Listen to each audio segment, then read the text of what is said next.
भौतिक जब समाज कह रहे हैं तो उसका हम फोकस डाल रहे हैं या हमारा जो जोर है कि अर्थव्यवस्था पे।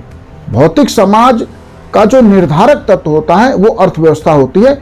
यह जो बात है कि अर्थव्यवस्था राजनीति को तय करती है या अर्थव्यवस्था राजनीति को निर्धारित करने में, किसी भी समाज की राजनीति को निर्धारित करने में महत्वपूर्ण भूमिका निभाती है।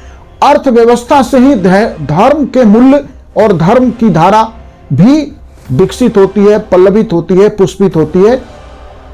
अर्थव्यवस्था ही कानून के लिए जो है महत्वपूर्ण बनती है या कानून को तय करने में अर्थव्यवस्था के मूल्यों की, अर्थव्यवस्था के तौर तरीकों की महत्वपूर्ण भूमिका होती है, कला और साहित्य की होती है। तो भौतिक समाज में जब हम करें कि भौतिक समाज मनुष्य की विचारधारा को तय करती है तो हमारा फोकस है कि अर्थव्यवस्था।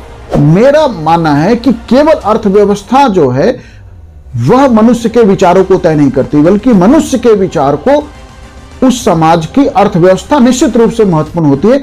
लेकिन अर्थव्यवस्था राजनीति को पूरी तरह तय नहीं करती है।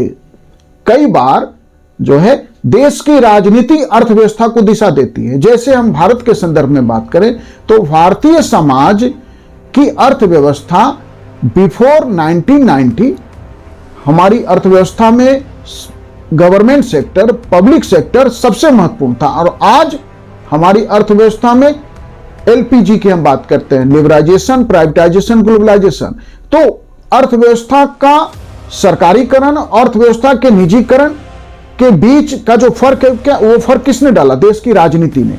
देश की राजनीति ने अर्थव्यवस्था को तय किया और अकॉर्डिंग अर्थव्यवस्था सरकारी नियंत्रण में चली, जिसको पब्लिक सेक्टर का एरा कहते हैं।